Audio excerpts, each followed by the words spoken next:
নমস্কার, hello friends, welcome to my class. আজকে concrete টেকনোলজির কিছু কোয়ারিজ আমার কাছে এসেছিল। কয়েকটা কোয়ারিজ আমার খুব ভালো লেগেছে, সেই জন্য আমি ভাবলাম যে এটা জেনারেল কমন কোয়ারিজও হতে পারে সবার ক্ষেত্রে। সেই জন্য I thought that it will be better to discuss in a forum where everybody can have an access. তো আমি এটা ইন্ডিভিজুয়ালি না জানিয়ে কয়েকটা কোশ্চেন খুবই ভালো, তুমি শুনলে বুঝতে পারবে, মানে আমিও এক্সপেক্ট করিনি কিছু কিছু কোশ্চেন এরকম হতে পারে। প্রথমে কয়েকটা সোজা কোশ্চেন্স আছে, সেগুলো আলোচনা করে নিই। ধীরে ধীরে তুমি দেখবে যে কোশ্চেন্সের ইয়েগুলো আছে খুব খুব ভালো কোশ্চেন কিন্তু করেছে। ঠিক আছে, ফার্স্ট কোশ্চেনটা দেখো, যেটা করেছে বলছে difference between concrete technology and concrete science. এই একটা কোশ্চেন একটা ছেলে করেছিল। দেখো, আমার তো এখানে বেসিক্যালি মনে হয় যে সায়েন্স মানে হচ্ছে আমরা যেটা পড়ি ফিজিক্স, কেমিস্ট্রি, ম্যাথ, এরকম জিনিস, আর টেকনোলজি হচ্ছে অ্যাপ্লিকেশনসটা, ইঞ্জিনিয়ারিং অ্যাপ্লিকেশন। তো আমার মনে হয় না যে খুব একটা টেকনিক্যাল এখানে ডিফারেন্স আছে। কি কি কি কি জিনিস বললাম, concrete technology and concrete science, এটা আমার মনে হয়। হ্যাঁ, concrete technology and concrete science, খুব একটা যে হিউজ ডিফারেন্স আছে তা নয়। বাট সায়েন্স মানে কি বলতো, কংক্রিট সম্বন্ধে স্টাডি করা, স্টাডি অফ কংক্রিট, এটাই হচ্ছে সায়েন্স, বিজ্ঞান যাকে বলে। কিন্তু কংক্রিট টেকনোলজিটা মানে কিন্তু বলতো এখানে টেকনোলজিক্যাল অ্যাডভান্সমেন্ট, মানে অ্যাপ্লিকেশন পার্ট চলে আসে। অ্যাপ্লিকেশন অফ কংক্রিট মানে কংক্রিটটা যে আছে তার অ্যাপ্লিকেশনটা কোথায়, সেই পার্টিকুলার পার্টটা এখানে চলে আসে। আমার মত এটা, হ্যাঁ, আমি কোনো বইতে কিন্তু এরকম পাইনি, আমার মত এটা হয়। তো এখানে যখন অ্যাপ্লিকেশন আসছে তখন এখানে কিছু ইনস্ট্রুমেন্টও চলে আসবে। বুঝতেই পারছো, ইনস্ট্রুমেন্টের মাধ্যমেই তো আমরা অ্যাপ্লাই করব। তো যে সায়েন্সটা আমরা এখানে পড়লাম সেই তার অ্যাপ্লিকেশন হচ্ছে কংক্রিট টেকনোলজিতে। As far as my knowledge এটাই হচ্ছে ডিফারেন্স, আদারওয়াইজ যে বিশাল বড় ডিফারেন্স আছে তা নয়। আচ্ছা, কংক্রিট ইনগ্রিডিয়েন্টগুলোর ফাংশন কি? এটা তো খুব সোজা জিনিস ভাই, এটা তুমি কেন জিজ্ঞেস করলে আমি বুঝতে পারলাম না। যাই হোক, যাই জিজ্ঞেস করেছিল আমি তাকেও বলেছিলাম, কিন্তু ও অ্যান্সারগুলো ঠিকই দিয়েছিল, তাও জিজ্ঞেস করেছে। দেখো, কংক্রিট ইনগ্রিডিয়েন্টগুলোর ফাংশন জিজ্ঞেস করেছে। ফার্স্টে দেখো কংক্রিট ইনগ্রিডিয়েন্ট কী কী আছে, 1 নম্বর 2 নম্বর। সেকেন্ড কোশ্চেনটা কি, কংক্রিট ইনগ্রিডিয়েন্ট কী কী আছে? ওয়াটার। তারপরে কি আছে? Course aggregate. তারপরে কি আছে? Fine aggregate. তারপরে কি আছে? সিমেন্ট। এই তো কংক্রিট ইনগ্রিডিয়েন্ট। তো এর কী কী ফাংশন আছে বলো? ওয়াটার কি হয়? হাইড্রেশন রিয়াকশান করে। হাইড্রেশন রিয়াকশান না করলে তো সিএসএইচ জেল তৈরি হবে না। সো সিএসএইচ জেল তৈরি করতে সিএসএইচ জেলের যে এইচটা আছে সেটা কাজে লাগে। আচ্ছা, কোর্স এগ্রিগেট কি? 90% অফ কংক্রিট স্ট্রেংথ, কংক্রিটের যে স্ট্রেংথ আছে সেই কংক্রিটের স্ট্রেংথটাই তো কোর্স এগ্রিগেটের জন্য। ফাইন এগ্রিগেট কি? যে পোর্স বিটুইন কোর্স এগ্রিগেট যে আছে সেটা ফিল করে হচ্ছে ফাইন এগ্রিগেট। ঠিক আছে, যদি ফিল না হতে তো হবে না। সিমেন্টটা কি? Binding material. আরে বাবা, দুটো এগ্রিগেট ইন্ডিভিজুয়ালি আছে খুব স্ট্রং, একটা এগ্রিগেট আছে, একটা এগ্রিগেট আছে। This two aggregates are individually strong, but if their bond is not strong, then what will happen? It will ultimately detach from each other. যদি এই দুটোর মধ্যে বন্ডটাই ঠিকঠাক না হলো তাহলে কোনো লাভ আছে? তো এই বন্ডটা তৈরি করে হচ্ছে বাইন্ডিং ম্যাটেরিয়াল। তার মানে কি? বন্ড বিটুইন কিসের two coarse aggregate and fine aggregate. দেখি দেখা যাচ্ছে কিনা, একটু আবছাই হচ্ছে, 1 সেকেন্ড দাঁড়াও তো। হ্যাঁ, এবার ঠিক আছে।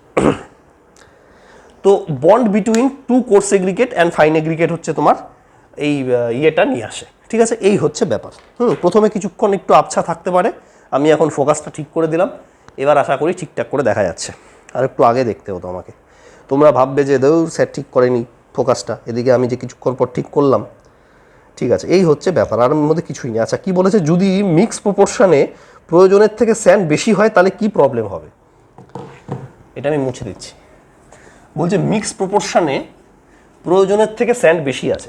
নিজেই ভাবো না, এই যে স্যান্ডটা মানে ফাইন এগ্রিগেট, এর পরিমাণটা আমি বেশি দিয়েছি, এই একটা কোশ্চেন। যদি মিক্স প্রপোর্শনে প্রয়োজনের থেকে বেশি স্যান্ড থাকে তাহলে কি প্রবলেম হবে? আরে বাবা, কোনো একটা জিনিস, আমার কংক্রিট কী কী নিয়ে তৈরি? Concrete composed of water, fine aggregate, coarse aggregate আর সিমেন্ট। এই 4টে জিনিসের মধ্যে কোনো একটা জিনিস বেশি আছে, তার মানে কি অন্য জিনিসগুলো নিশ্চয়ই কম আছে, এরকম করে তুমি বলবে। স্যার দেখুন, টোটাল তো 100%-এর বেশি কখনোই হতে পারে না, এরকম করে লিখবে। স্যার দেখুন, টোটাল পার্সেন্টেজ ইজ অলওয়েজ 100%। কনস্টিটিউশনের যে টোটাল পার্সেন্টেজটা আছে সেটা 100%। If any constituent is having higher percentage, কি বললাম, যদি ইফ এনি কনস্টিটিউয়েন্ট যে কোনো কিছু হতে পারে, শুধু স্যান্ড না, কোর্স এগ্রিগেট হোক, ফাইন এগ্রিগেট হোক, ওয়াটার হোক, anything, if any constituent is having high, যদি কোনো constituent is having high percentage, if any constituent is having high percentage, that means other will be less. এখন সেটা একটা হতে পারে, দুটো হতে পারে, তিনটে হতে পারে। তাহলে দেখো এবার একটা একটা করে তুমি বলবে। যদি ফাইন এগ্রিগেট বেশি হওয়ার জন্য ওয়াটার কমে যায়, তাহলে ওয়াটার কমে যাওয়া মানে সিএসএর জেল ঠিক করে তৈরি হবে না, কারণ কি জলটাই নেই, সো হাইড্রেশনে প্রবলেম হবে। সো যদি ফাইন এগ্রিগেট বেরিয়ে যাওয়ার জন্য ওয়াটারটা কমে যায়, তাহলে কি হবে, হাইড্রেশনে প্রবলেম হবে। যদি ফাইন এগ্রিগেট বেশি হওয়ার জন্য কোর্স এগ্রিগেট কমে যায়, তাহলে কি প্রবলেম হবে, আরে স্ট্রেংথটাই তো থাকবে না, কংক্রিটের স্ট্রেংথটাই তো কোর্স এগ্রিগেটের জন্য। যদি ফাইন এগ্রিগেট বেরিয়ে যাওয়ার জন্য সিমেন্ট কমে যায়, তাহলে কি হবে, বাইন্ডিং ম্যাটেরিয়ালের প্রবলেম হবে। In this way you have to answer, মানে তোমাকে এখানে অ্যান্সারটা এটাই বলতে হবে, স্যার দেখুন আপনি বলছেন কোনো একটা জিনিস বেশি, তো কোনো একটা জিনিস বেশি থাকা মানে কি, নিশ্চয়ই অন্যগুলো কম আছে, কারণ কি টোটাল পার্সেন্টেজ তো 100%-এর বেশি তো হতে পারে না। তো কোনো একটা জিনিস বেশি মানে অটোমেটিক্যালি অন্য জিনিসগুলো কম আছে, তাহলে অন্য জিনিসগুলো কম থাকলে যে প্রবলেমগুলো হয় সেগুলোই হবে। ঠিক আছে, এই হচ্ছে ব্যাপার। আচ্ছা, নেক্সট কোশ্চেনটা কি করেছে, ছেড়ে দাও। এখানে একটা কোশ্চেন করেছে নেক্সট, হ্যাঁ নেক্সট কোশ্চেন করেছে যে বাইন্ডিং ম্যাটেরিয়াল হিসাবে সিমেন্ট লাইম ছাড়া আর কি ইউজ করা যেতে পারে বাইন্ডিং ম্যাটেরিয়াল হিসাবে। দেখো কোশ্চেনটা ভালো, কোশ্চেনটা হচ্ছে তোমার এটা 2 নম্বর, 3 নম্বর হলো 4 নম্বর, নাম্বার 4 কোশ্চেন। কোশ্চেন নাম্বার 4 বলেছে যে বাইন্ডিং ম্যাটেরিয়াল হিসাবে, আমরা তো দুটোই পড়েছি, এই দুটো ছাড়া আর কি ইউজ করা যেতে পারে, কি কি, সিমেন্ট, স্যার তোমাকে আগেই বলে দেবে সিমেন্ট বলবেন না, আর কি বলবে, লাইম বলবে না, আর কি ইউজ করা যেতে পারে, যে কোনো আর্জিলেসিয়াস ম্যাটেরিয়াল ইউজ করতে পারো, চক, তাই না। তাহলে তুমি কি বলবে, স্যার দেখুন আপনি যখন সব কিছুই বাদ দিয়ে দিচ্ছেন, আমিও জেনারেলাইজড অ্যান্সার দেবো, আপনি জেনারেলাইজ করে দিচ্ছেন, আমিও জেনারেলাইজড অ্যান্সার দেবো। আমাদের সিমেন্ট ম্যানুফ্যাকচারিংয়ে যে দুটো প্রোডাক্ট দরকার ছিল, সে দুটো প্রোডাক্ট কী ছিল, একটা ছিল আর্জিলাসিয়াস ম্যাটেরিয়াল, আর্জিলাসিয়াস বানানটা ভুল হতে পারে, হ্যাঁ, আর্জিলাসিয়াস ম্যাটেরিয়াল, এটা বেসিক্যালি কী ছিল, ক্লে টাইপের ছিল। আর একটা কী ছিল, ক্যালকেরিয়াস ম্যাটেরিয়াল ছিল না, ক্যালকেরিয়াস ম্যাটেরিয়াল। তো তুমি বলবে স্যার তাহলে ক্যালকেরিয়াস ম্যাটেরিয়াল আমি ইউজ করবো, এনি ক্যালকেরিয়াস ম্যাটেরিয়াল। তারপরেও যদি স্যার ইনসিস্ট করে, তাও তুমি আমাকে একটা নাম বলো না ক্যালকেরিয়াস ম্যাটেরিয়াল, তুমি চক বলবে, সিএইচএলকে, চক, চক যেটা দিয়ে আমার বোর্ডে লেখে, চক, চক বলবে, ব্যাস হয়ে গেল। ঠিক আছে, এই ম্যাটেরিয়ালটা তুমি ইউজ করতে পারো যদি সিমেন্ট আর লাইম না ইউজ করো। ইন জেনারেল তুমি যদি বলে দাও না স্যার যে কোনো আর্জিলেসিয়াস ম্যাটেরিয়াল আমি ইউজ করবো, তাহলেই অ্যান্সারটা হয়ে যায়। ঠিক, উনি জানতে চাইছেন যে ওই কনফিডেন্সটা তোমার আছে কিনা। ওকে, এটা ভালো কোশ্চেন ছিল একটা, কিন্তু এরকম কোশ্চেন ইন্টারভিউতে ধরে, মোবাইলটাই খারাপ হয়ে গেছে। আচ্ছা, তারপরে কি কোশ্চেন বলেছে, কংক্রিটের স্যান্ডের জায়গায় আর কি কি ইউজ করা যেতে পারে, কংক্রিটের স্যান্ডের জায়গায় কি ইউজ করা যেতে পারে। আচ্ছা, সিমেন্টের জায়গায় হলো, এবার বলছে স্যান্ডের জায়গায়। 5 নম্বর কোশ্চেন, 5 নম্বর কোশ্চেনটা বলেছে in place of sand, in place of sand আমরা কি ইউজ করতে পারি। দেখো, কংক্রিটের ক্ষেত্রে স্যান্ডের জায়গাতে আমরা ইউজ করতে পারি হচ্ছে, ধরো তোমার সুরকি, পরিষ্কার কথা, সুরকি মানে কি, ব্রিক ডাস্ট, SHURKI, এটার মানে কি ব্রিক ডাস্ট, এটা ইউজ করতে পারি আমরা। অথবা আমরা স্টোন, বড় স্টোন আছে না, স্টোন চিপস, সেটাকে গুঁড়ো করে ইউজ করতে পারি, ডাস্ট, ডাস্ট লিখো না, স্টোন ডাস্ট লেখো, stone dust, STONE, stone dust, ব্যাস এই দুটো ইউজ করতে পারি। ছেলেটা আর একটা কোশ্চেন আমাকে পরে করেছে, বলছে যে কোর্স এগ্রিগেটের জায়গায় আমরা কি ইউজ করতে পারি, স্টোনের জায়গায়। ভাই স্টোনের জায়গায় আর কি ইউজ করবো, স্টোনের জায়গায় স্টোনই ইউজ করতে হবে, ব্রিক ইউজ করতে পারো তুমি, ঠিক আছে, বাট মানে different types of rock use করা যেতে পারে। কোর্স এগ্রিগেটের জায়গায় স্টোন ছাড়া আর কি ইউজ করবে তুমি, there is no other option. ঠিক আছে, এই হচ্ছে ব্যাপার। তো এই জিনিসগুলো ইন জেনারেল কিছু কিছু জিনিস আছে, আমার মনে হয় এগুলো তোমার আইডিয়া থাকা উচিত। আচ্ছা, নেক্সট কোশ্চেনটা কি হতে পারে বলছি, এক সেকেন্ড। হ্যাঁ, দেখো নেক্সট কোশ্চেনটা কি করেছে, বলেছে ভালো কোশ্চেন, এটা একটু কঠিন কোশ্চেন, এরকম কোশ্চেন তোমাকে যদি ইন্টারভিউতে করে দেয়, আমি জানি না তুমি কি করবে। এখন তো তুমি জেনে নিচ্ছ, বলেছে কি, কোশ্চেনটা দেখো, list the important constituent of fly ash. এটা নাকি ওকে কোন একটা পরীক্ষায় ধরেছিল, ফ্লাই অ্যাশের কনস্টিটিউয়েন্ট জিজ্ঞেস করে নিয়েছে। তো এরকম তো তাহলে rice husk ash, fly ash, metakaolinite, তারপরে তোমার আর কি কি আছে, সিলিকা ফিউম, জিজিবিএস, সব কিছুরই জানা উচিত। এনিবডি ওকে ফ্লাই অ্যাশ জিজ্ঞেস করেছে, তোমাকে যা খুশি জিজ্ঞেস করতে পারে। So B prepare for this. এটা আমারও জানা ছিল না। আমি ওই আইএস কোডটা খুললাম, দেখো আইএস কোডের আমি বলছি তোমাকে, আইএস কোডের হচ্ছে দেওয়া আছে পেজ নম্বর 13-এ 3812, আইএস 3812 কোডেই দেওয়া আছে। দেখবে এই ফ্লাই অ্যাশের পাশেই দেওয়া আছে কনফর্মিং টু, এরকম করে লেখা থাকবে কনফর্মিং টু আইএস 3812। এই 3812 পার্ট 1টাতে চলে যাবে। পার্ট 1টাতে দেখবে টেবিল 1-এ কেমিক্যাল কম্পোজিশন দেওয়া আছে। এই জিনিসটা ওরা জানতে চাইছিল কি কি লাগবে ফ্লাই অ্যাশের কেমিক্যাল কম্পোজিশন, আর টেবিল 2-তে ফিজিক্যাল রিকোয়ারমেন্ট দেওয়া আছে। আমি তাও তোমাদের একটু বলে দিচ্ছি, এটা ইজিলি অ্যাভেলেবেল, তুমি ডাউনলোড করতে পারবে। কি বললাম, টেবিল 1 আর টেবিল 2, আমি তোমাদের তাও একটু বলে দিচ্ছি। দাঁড়াও, আমি ডাউনলোড তো করেছিলাম। যখন তুমি ডাউনলোড করবে টেবিল 1টাতে দেখো, টেবিল 1-এ দেখো লেখা আছে কেমিক্যাল রিকোয়ারমেন্ট 6.1 ক্লজের, হ্যাঁ, পেজ নম্বর 2-তে পাবে। ওই দেখবে লেখা আছে silicon dioxide plus aluminium oxide plus iron oxide in percentage of mass 70% থাকতে হবে, লেখা আছে। দেখো সিলিসিয়াস পালভারাইজড ফুয়েল অ্যাশ, এটাই আমাদের বেশি দরকার হয়। ক্যালকেরিয়াসটা অতটা লাগে না, হ্যাঁ, সিলিসিয়াসটা লাগে। যাই হোক, তুমি দুটোই এখন কোনটাও চাইছে ভগবান জানে, একটা সিলিসিয়াস একটা ক্যালকেরিয়াস, ঠিক আছে। সিলিসিয়াস ফ্লাই অ্যাশের আলাদা ভ্যালু, ক্যালকেরিয়াস আলাদা ভ্যালু, দুটো তো জানা সম্ভব না। এবার এখানে বলেছে silicon dioxide in presence of mass হচ্ছে 35%, দেখো সব দেওয়া আছে, এখানে আমার বলার কিছু নেই। ম্যাগনেসিয়াম অক্সাইড দেওয়া আছে, টোটাল সালফার কন্টেন্ট, মানে সিমেন্টের কনস্টিটিউয়েন্ট যেমন ছিল তেমনি এখানে ও বলতে চাইছে ফ্লাই অ্যাশের কনস্টিটিউয়েন্ট কত। তো কোথায় আছে আমি তোমাকে বলে দিলাম, এত কিছু মনে রাখা সম্ভব না। এরকম কোশ্চেন পরীক্ষায় আসলে স্যার আই ডোন্ট নো বলে দেওয়াটাই বেটার। আচ্ছা, তারপরে দেখো ফিজিক্যাল রিকোয়ারমেন্ট, দেখো টেবিল 2-তে আছে, পেজ নম্বর 3 মনে হয়। সেখানে দেখো ফাইননেস কতটা রাখতে হবে, ফাইননেস মানে স্পেসিফিক সারফেস এরিয়া 320। তারপরে particle retained on 45 micron ISC আছে 34%। তো এই জিনিসগুলো এখানে দেওয়া আছে। তো যদি এরকম একটা কোশ্চেন আসে তাহলে এটা হচ্ছে অ্যান্সার। এবার তুমি এটা কতটা মনে রাখতে পারবা সেটা তুমি জানো। নেক্সট কোশ্চেনটা দেখো, এটাও ভালো কোশ্চেন। এই কোশ্চেনটা ভালো, পারার মতো। কোশ্চেনটা বলেছে যে স্প্লিট টেনসাইল স্ট্রেংথ যে আছে, কি test, split SPLIT, split tensile test, tensile strength test, তার লিমিটেশনটা কি? এটা আমার মনে হয় বলতে আমি নিজেও ভুলে গেছি। এটা কিন্তু খুব ইম্পর্টেন্ট কোশ্চেন, এটা আমার বলে দেওয়া উচিত ছিল। লিমিটেশনটা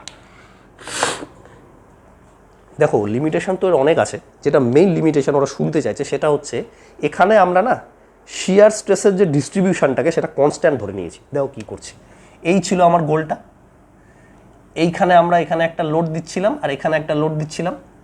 লোড দেওয়ার পরে এই যে এখান দিয়ে লোড দেওয়ার পরে দেখছিলাম যে ক্র্যাকটা কীরকম আসে।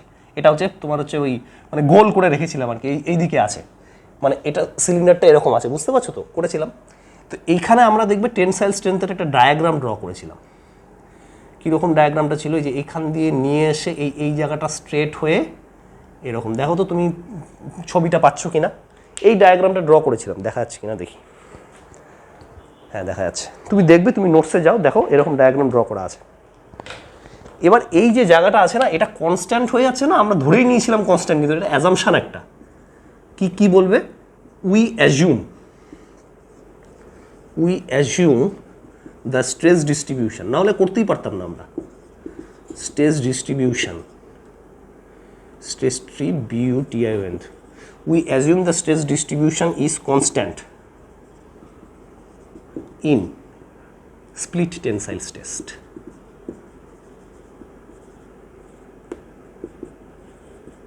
But in actual, এরকম ভাবে লিখবে বা বলবে কি, stress strain, STRAIN, stress strain diagram কিন্তু নন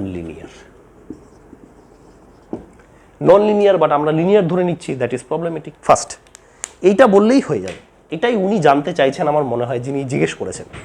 আমি হলেও এটাই আমি জানতে চাইতাম। কিন্তু আর একটা জিনিস বলা যায়, কি বলতো, স্প্লিট টেনসাইল টেস্টের যে রেজাল্টটা ছিল সেটা কি ছিল বলতো, সিগমা ধরো দিলাম tensile strength, 2p divided by pi DL ছিল না, 2p divided by pi DL. তো 2p ডিভাইডেড বাই পাই ডিএলে দেখো তো এটা তো স্ট্রেংথ আর ডায়ামিটারের উপর ডিপেন্ড করছে, লেন্থের উপর ডিপেন্ড করছে। তাহলে কোনো একটা জিনিস যদি ডায়ামিটার বা লেন্থের উপর ডিপেন্ড করে তাহলে কি সেটা নিজস্ব ম্যাটেরিয়াল প্রপার্টি হলো? সেটা কিন্তু ম্যাটেরিয়াল প্রপার্টি হলো না। তাহলে কি বলবে? এটা সেকেন্ডারি আর কি, মেইন এটাই কিন্তু। তাহলে বলবে যে tensile strength obtained from split test is not a material property. Material property হলো না, এটা তো সাইজের উপর ডিপেন্ড করে গেল। সাইজ আলাদা হলে টেনসাইল স্ট্রেংথ আলাদা হবে, এটা আবার কি কথা? কংক্রিট তো একই ম্যাটেরিয়াল। আরে বাবা, আমার টেনসাইল স্ট্রেংথ এই শরীরেও যা, আমার যদি একটু মোটা হয়ে যাও তাও একই হওয়া উচিত, কারণ কি আমি তো ম্যাটেরিয়ালটা সেম, মানুষটা তো আমি সেমই। তাহলে আমার টেনসাইল স্ট্রেংথ এখন যা, আমি যদি আর 10 কেজি মোটা হয়ে যায় তাহলেও সেম হওয়া উচিত। তাহলে কংক্রিটেরও তাই হওয়া উচিত। তো কংক্রিটের সাইজের উপর ডিপেন্ড করা উচিত না, কিন্তু এখানে কংক্রিটের সাইজের উপর ডিপেন্ড করছে, এটাই আমি বলতে চাইছি। মানে বেসিক্যালি তোমার যদি সাইজটা অন্যরকম হয় তাহলেই তোমার স্ট্রেংথ আলাদা চলে আসবে, এই হচ্ছে ব্যাপার। অবভিয়াসলি যত ছোট হবে তত টেনসাইল স্ট্রেংথ বাড়বে, কিন্তু সেটা তো অ্যাকচুয়ালি হওয়া উচিত না। কংক্রিটের টেনসাইল স্ট্রেংথ ওরকম করে তোমাকে যদি জিজ্ঞেস করে কংক্রিটের টেনসাইল স্ট্রেংথ কত, তুমি একটাই কথা বলে কংক্রিটের কম্প্রেসিভ স্ট্রেংথ কত, M20। তোমাকে যদি এরকম বলা হয় কংক্রিট আছে M20, এর কম্প্রেসিভ স্ট্রেংথ কত, ক্যারেক্টারিস্টিক্স, তুমি কি বলবে? 20 MPa। তুমি কি বলবে এর যদি 200 মিলিমিটার সাইজের হয় তাহলে 20 হবে, আবার যদি 100 মিলিমিটার সাইজের হয় তাহলে 100 হবে, এরকম কি বলবে তুমি? কখনোই না। একটাই না, compressive strength never depends on diameter, মানে সাইজ ফাইজ কিছুর উপর ডিপেন্ড করছে না। টেনসাইল স্ট্রেংথ আর ডায়ামিটার উপর ডিপেন্ড করে যাচ্ছে, এই হচ্ছে ব্যাপার। আচ্ছা, আর কি কিছু কোশ্চেন ছিল দেখি।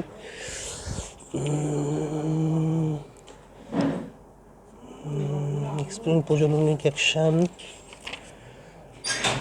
এগুলো তোমরা পারবে, এটা ছিল না, এটা পারবে। কোথায় আর একটা কোশ্চেন দেখেছিলাম, ও হ্যাঁ, আর একটা কোশ্চেন বলছে যে এইটা খুব ভালো কোশ্চেন, এটাও ভালো কোশ্চেন আর কি। এটা সাইটের কোশ্চেন দিয়েছে, বলছে মাস কংক্রিটিং হয়েছে, মাস কংক্রিটিং হয়েছে, ভালো কথা। তাহলে প্রচুর পরিমাণ থার্মাল ক্র্যাকিং হবে। মাস কংক্রিটিংয়ে জানোই থার্মাল ক্র্যাকিং হয়। তো মাস কংক্রিটের থার্মাল ক্র্যাকিংটাকে বন্ধ করার জন্য আমরা কি করতে পারি? মানে মাস কংক্রিটিং ইজ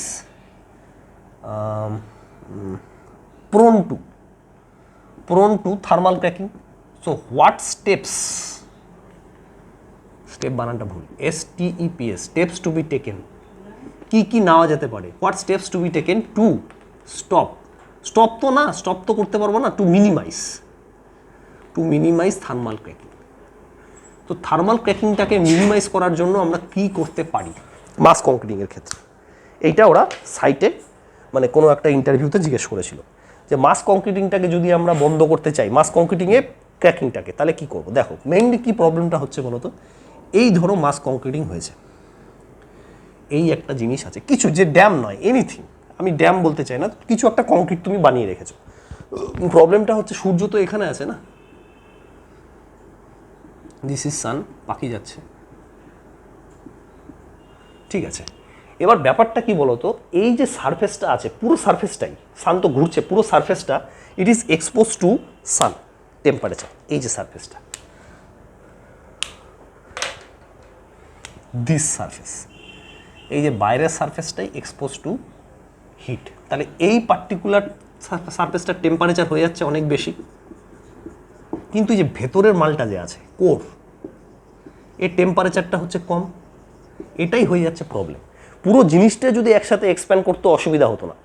এই জায়গাটা এক্সপ্যান্ড করছে কম, এই জায়গাটা এক্সপ্যান্ড করছে বেশি, ব্যাস একটা জায়গা কম একটা জায়গা বেশি এক্সপ্যান্ড করছে, বাট একই জিনিস মানে একই ম্যাটেরিয়ালের, তাহলেই তোমার ক্র্যাক চলে আসবে। কি সমস্যাটা বুঝতে পারলে তো? একই ম্যাটেরিয়াল, যদি আলাদা ম্যাটেরিয়াল হতো কোনো সমস্যা ছিল না, একই ম্যাটেরিয়ালের একটা জায়গায় বেশি এক্সপ্যান্ড হচ্ছে, একটা জায়গায় কম এক্সপ্যান্ড হচ্ছে, ব্যাস তাহলেই ব্রেক হয়ে যাবে। তো এইটাকে রক্ষা করার জন্য কি করা যায়? দেখো অনেক কিছু করা যায়। এক তো ওই বাইরের যে পার্টিকুলার পার্টটা আছে সেটাতে এমন ম্যাটেরিয়াল আমাকে দিতে হবে যেটা এক্সপ্যান্ড কম করবে। মানে কীরকম বাইরের ম্যাটেরিয়ালে এক্সপ্যান্ড কম করবে, মানে মানে আমি পিপিসি ইউজ করতে পারি ওপিসির জায়গায়। পিপিসি পোর্টল্যান্ড প্রজননা সিমেন্ট, যার এক্সপ্যানশনটা কম বা হিট অফ হাইড্রেশন কম। পিপিসির কি হিট অফ হাইড্রেশন কম। এটার একটা ব্যাপার আছে কিন্তু, পিপিসিটা তুমি শুধুমাত্র আউটার সারফেসে ইউজ করবে, ওপিসি ভিতরে। ওপিসি তো তুমি বুঝতে পারছো, ভেতরে তো টেম্পারেচার কম, আমি তো চাইছি ভেতরের টেম্পারেচারটা বাড়ুক। তাহলে কি হচ্ছে, পিপিসি অ্যাট আউটার সারফেস, এটাই হচ্ছে কম্পাউন্ড কংক্রিটিং। কিন্তু ওপিসি অ্যাট কোরে ওপিসি দাও, কোরে তো আমি চাই টেম্পারেচারটা বাড়ুক, এখানে তো টেম্পারেচার কম। তাহলে এইখানে যেখানে টেম্পারেচারটা বেশি সেখানে আমি দিলাম পিপিসি, যেখানে টেম্পারেচারটা কম সেখানে দিলাম ওপিসি। তুমি বুঝতে পারলে কী ধরনের প্র্যাকটিক্যাল কোশ্চেন জিজ্ঞেস করে পরীক্ষাতে, ইন্টারভিউতে। এরকম তোমার যদি কোশ্চেন থাকে তোমাকে পাঠাতে পারো, আমি জেনারেল ফোরামে ডিসকাস করে দেবো। আচ্ছা, আর কি করা যেতে পারে? আচ্ছা, আর একটা জিনিস করা যেতে পারে, দেখবে তুমি অনেক জায়গাতেই দেখবে ড্যামে ওই বস্তাগুলো ফেলে রাখে, মানে ভিজে বস্তা, ওগুলো হিসেইন ব্যাগ বলে। আমার এক্স্যাক্টলি প্রোনাউন্সিয়েশনটা মনে পড়ছে না, হিসেইন ব্যাগই মনে হয় বলে। দেখবে যেগুলো বস্তা থাকে আর কি, বস্তা ভিজা বস্তা। তাহলে এই সারফেসটাতে আমি ভেজা ম্যাটেরিয়াল দিতে পারি। ভেজা ম্যাটেরিয়াল দিলে টেম্পারেচারটা কমে যাবে। তাহলে কি আইস ব্যাগ অথবা কুলিং এজেন্ট। আচ্ছা, কুলিং এজেন্ট কেন বলছি আমি বলছি তোমাকে, একটু তুমি এটা নিজে দেখে নিও, আমি দেখা হয়নি।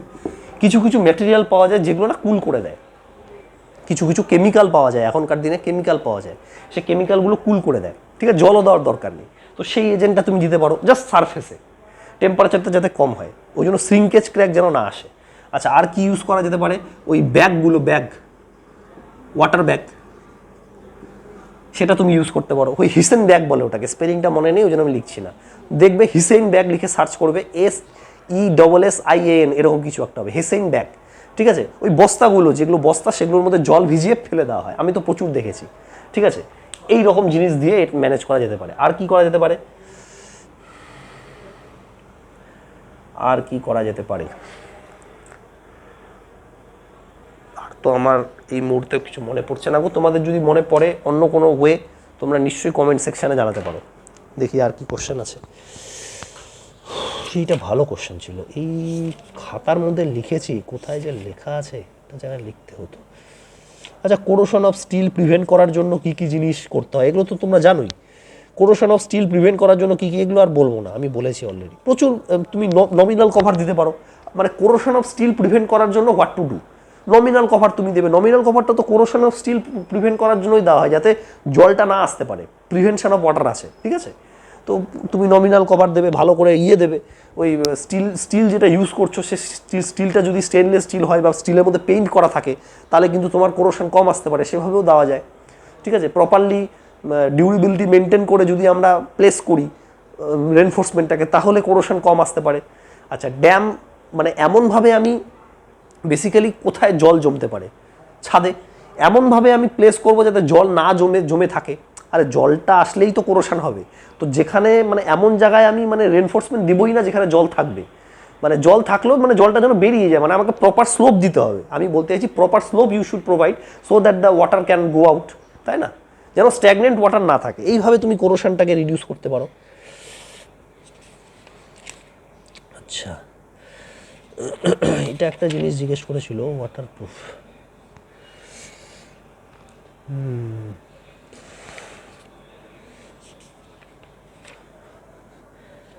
এই রিওলজিটা উঠলো কোথায় যেন একটা ছিল, টেস্ট, এক সেকেন্ড দাঁড়াও, এগুলো আমি তোমাদের পড়াবো, don't worry. Frost action, permafrost, permeability, হ্যাঁ কি হলো, পারমিয়াবিলিটি এক্সেন এটার পরেই আছে। কম্প্যাকশন ফ্যাক্টর না, প্রজননাস ছেড়ে দাও, পারমিয়াবিলিটি ছেড়ে দাও, ও মডুলাস অফ রাপচার, এটা হয়ে গেছে, ব্যাস। না, আশা করি আর কোনো কোশ্চেন আসেনি। তো দিজ আর দ্য কোশ্চেন্স, কয়েকটা এসেছিলো যেগুলো আমার মনে হয়েছে ভালো, সেগুলো নিয়ে আমি কমন ফোরামে আলোচনা করলাম। বাকি তোমাদের যদি এরকম যেগুলো আমি পড়িয়েছি সেই পার্টিকুলার জায়গায় এরকম কোশ্চেন থাকলে লিস্ট ডাউন করে আমাকে পাঠিয়ে দেবে, আমি এরকম কমন ফোরামে আলোচনা করে দেবো, ঠিক আছে। চলো, টাটা।